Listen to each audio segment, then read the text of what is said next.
یہ دنیا کے سامنے حضرت امام نے اپنا اسوہ رکھا کہ یہی تو پیغام میں دینے آیا ہوں، یہی تو جو ہے وہ تحریر میں نے کربلا کی ریت پر اپنے خون سے رقم کرنی تھی کہ یہ سر کٹ سکتا ہے لیکن جھکے گا تو صرف اپنے مالک کی چوکٹ پہ جھکے گا، یزید کے سامنے یہ سر جھک نہیں سکتا ہے۔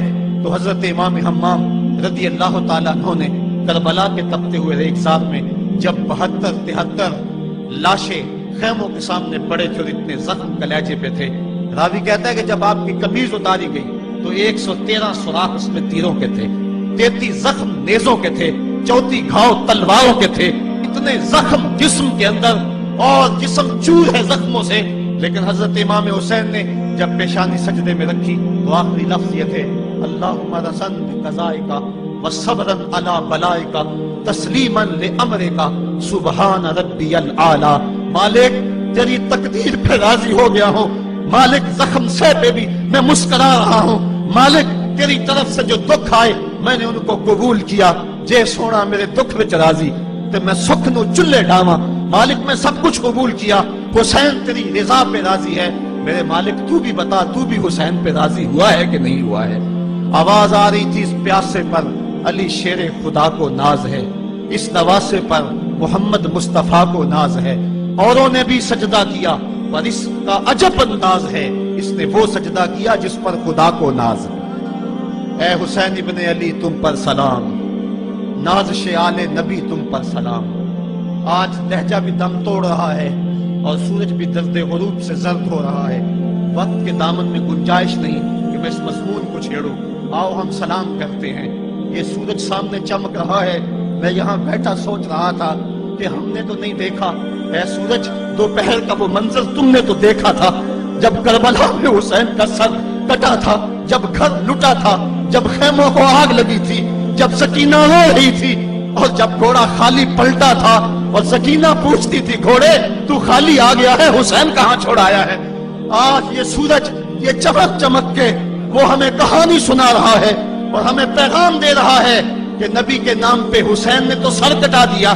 آج تم کہتے ہو دین پہ چلنا بڑا مشکل ہے، تم شور ڈال رہے ہو، جن کے لیے مسجدوں میں قالین بچھے ہوئے ہیں، گرم پانی دستیاب ہے اور ان کے لیے مسجدوں میں آسائشیں موجود ہیں، اور پھر بھی وہ کہتے ہیں دین پہ چلنا بڑا مشکل ہے۔ ذرا دیکھو حسین ابن علی کو سجدے میں سر رکھ کے، پیشانی رب کے حضور رکھ کے حسین ابن علی کہہ رہے ہیں مالک میں سر کٹا کے بھی تیرے حضور حاضر ہوں اور تجھ پہ راضی ہوں، تو بھی بتا کہ تو بھی حسین پہ راضی ہے یا نہیں ہے۔ اے حسین ابن علی تم پر سلام، نازش آل نبی تم پر سلام، تم پہ لاکھوں رحمتیں لاکھوں سلام۔ اے شہیدان محبت کے امام، لالا گوں لالا بدن لالا چمن، اے چمن اندر چمن اندر چمن، زندگی ہی زندگی تیری حیات، اے حیات اندر حیات، افتخار ملت بیضا ہے تو، رب کعبہ کی قسم یکتا ہے تو، فخر کا دل میں دریچہ باز کرنا چاہیے، جن کا تو آقا ہے ان کو ناز کرنا چاہیے۔ آج ہم ناز کرتے ہیں حسین ابن علی پہ، ہم آ حسین والے نہیں ہیں، ہم واہ حسین والے ہیں۔ واہ حسین تیری عظمت کو سلام، اتنے زخم کلیجے پہ ہو تو کھڑا نہیں ہوا جاتا، لیکن جبر کے خلاف کتنی قوت سے کھڑا ہے۔ حسین ابن علی نے اپنا نمونہ لوگوں کے سامنے رکھنا تھا۔ تو اقبال کہتا ہے سرخ رو عشق غیور از خون او، شوخی مصرع از مضمون او۔ یزید مٹ گیا، یزید کا نام مٹ گیا، اس کا تشخص مٹ گیا، حسین کل بھی زندہ تھا، حسین آج بھی زندہ ہے۔ مرتا تو وہ ہے جس کی فکر مر جائے، مرتا تو وہ ہے جس کا نصب العین مر جائے، مرتا تو وہ ہے جس کا مشن ختم ہو جائے۔ حسین کا نصب العین زندہ، حسین کی فکر زندہ، حسین کا مشن زندہ، حسین زندہ، حسین کا نانا بھی زندہ۔ آج بھی ہزاروں کروڑوں اربوں انسان حسین کا نام لے کے جی رہے ہیں۔ میں کہتا ہوں اگر کوئی یزید کا نام بھی لیتا ہے تو وہ سر جھکا کے دیتا ہے۔ کیسا تمہارا لیڈر ہے جس کا نام لیتے ہوئے بھی تمہیں شرم آتی ہے؟ نام لینے سے پہلے سر جھکاتے ہو، نام لیتے ہوئے پسینہ پسینہ ہوتے ہو، نام لینے کے بعد منہ چھپا لیتے ہو۔ تمہیں اپنے قائد اور اپنے لیڈر کا نام لیتے بھی شرم آتی ہے، اور جب ہمارے لبوں پہ نام حسین آتا ہے ہمارا قد اونچا ہو جاتا ہے، ہمارا سر فخر سے بلند ہو جاتا ہے۔ فخر کا دل میں دریچہ باز کرنا چاہیے، جن کا تو آقا ہے ان کو ناز کرنا چاہیے۔ تو حسین ابن علی نے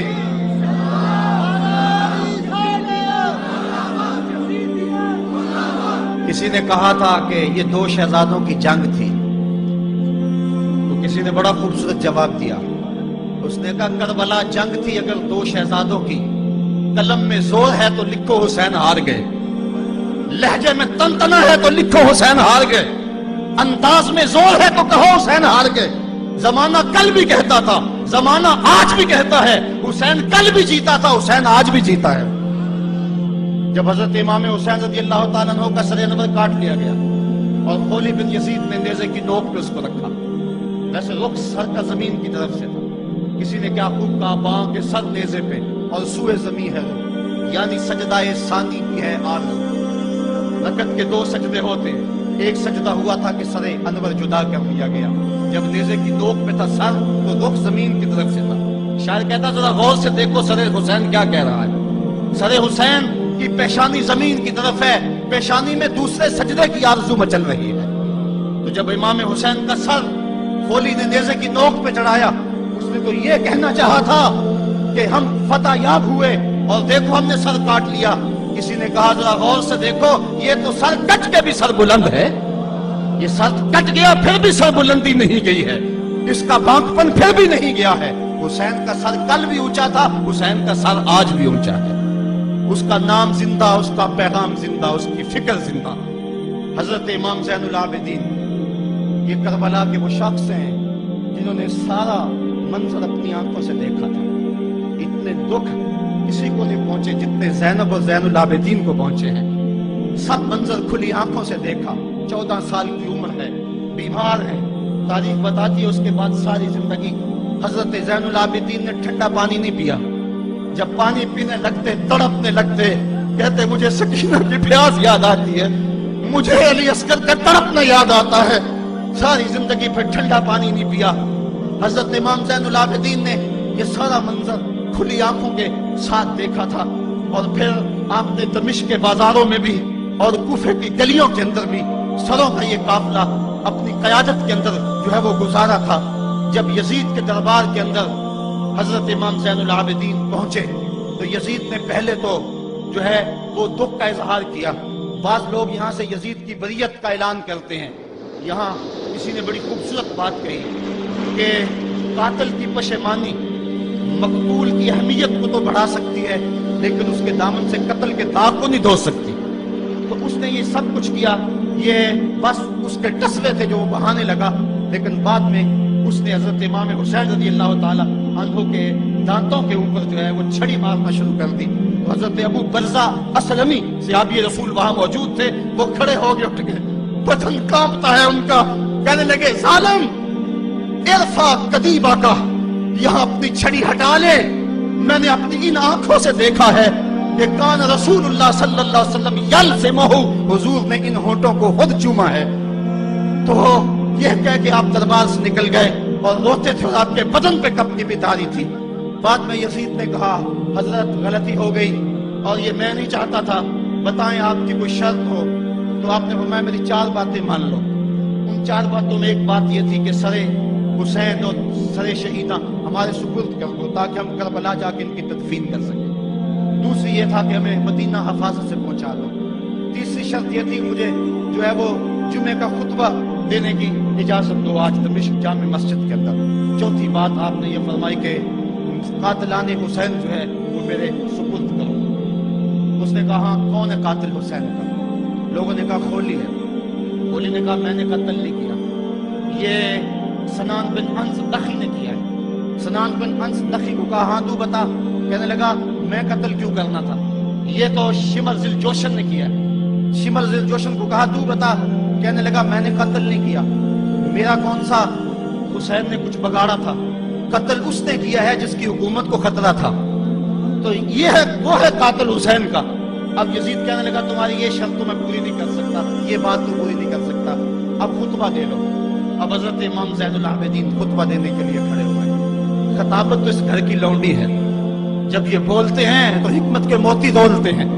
جو ہی امام زین العابدین کھڑے ہوئے، 14 سال عمر ہے اور دمشق کی جامع مسجد ہے. یزید بھی بیٹھا تھا، یاد سلطنت بھی تھے، عوام کا بھی ہجوم تھا. جب آپ نے خطبہ شروع کیا لوگ ساروں کے تاز ہونے لگے اور آپ نے اہل بیت کے مناقب جب لوگوں کے سامنے رکھے تو تو یزید گھبرا گیا کہ کہیں لوگ میرے گریبان تک نہ پہنچے. اس نے مؤذن کو اشارہ کیا جلدی جلدی اذان پڑھو. تو جب اس نے کہا اللہ اکبر اللہ اکبر تو حضرت شہزادہ زین العابدین نے کہا کہ اس کے اندر کوئی شک نہیں کہ اللہ سب سے بڑا ہے.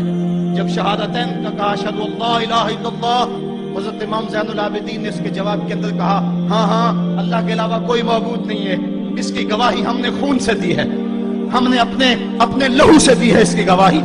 اور پھر اس کے بعد جب اشہد ان محمد رسول اللہ پہ لفظ آئے تو حضرت امام زین العابدین نے کہا یزید دیکھ اب اذان کے اندر تیرے نانے کا نام ہے یا میرے نانے کا نام ہے؟ آج بھی منبر پہ میرے نانے کا نام ہے. تو یزید مر گیا، اس کا نام مر گیا، اس کا تشخص مر گیا.